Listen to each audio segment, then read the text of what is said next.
If you've seen or visited this mountain, you're probably wondering why it's multicoloured. If you haven't seen this mountain, it's probably because it was only discovered 5 years ago. This is Rainbow Mountain, or Vinicunca if you want to call it by its real name, or Montaña de Siete Colores, which in Spanish means the mountain of 7 colours. Duh. Located in the Peruvian Andes, it stands at a whopping 5,200 metres above sea level, but that's not the most impressive thing about it.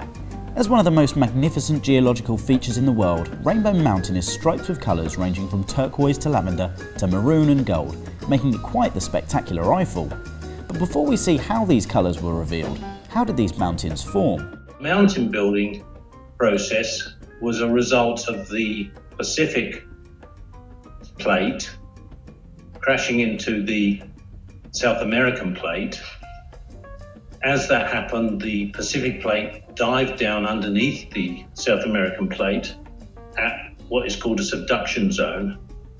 And the process of heat and pressure on the rocks within the subduction zone resulted in igneous and volcanic rocks being produced around these sediments. And that's what caused the metamorphic events. Different layers of rocks like sandstone, halite, gravel, clay and other minerals were stacked one above the other, forming different layers. And as time passed, the sediments would change colour if they were exposed to weather conditions such as snow, wind and water.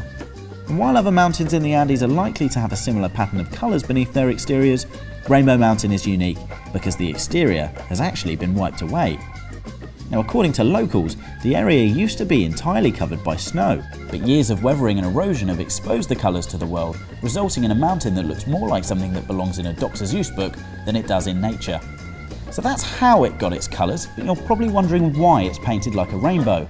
The deeper red shades that we see are a result of oxidation of iron, reflecting more iron in the sediments. The yellow coloured sediments are a result of oxidation of sulfides, reflecting sulfidic minerals within the sediments. And the deep green coloured sediments are a result of mafic minerals.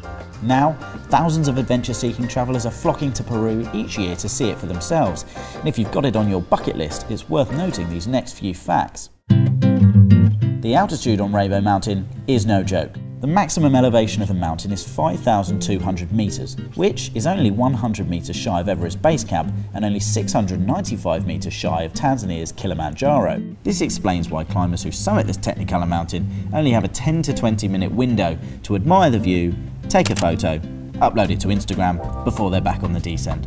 Your altitude antidote for this? Chewing coca leaves. Now, nothing combats the effects of altitude sickness quite as effectively as this leafy substance. Coca is a mild stimulant that combats thirst, hunger, pain and fatigue, all without the euphoria and psychoactive effects of cocaine. Number 2. When you're hiking, prepare to meet lots of friendly alpacas along route. Peru contains roughly 80% of the world's alpaca population, and with multicoloured mountains available as their stomping ground, we think we know why they flock to Rainbow Mountain. And finally, number 3, make good use of the locals. In 2018, the government decided that local native communities around Rainbow Mountain would become in charge of its maintenance and care. The Pampachiri community migrated back to their old homes by the mountain due to the economic boom brought about by the increase in tourism. And now they'll happily take you up the mountain, translate your words into Spanish, and tell you incredible stories about their culture. What's not to love? And there you have it, Peru's Rainbow Mountain, explained. If you're visiting soon and you've lasted this long in our video, chances are you're probably going to be the most knowledgeable and impressive person in your tour group. Maybe the annoying know-it-all, who knows. Either way, you can thank us later.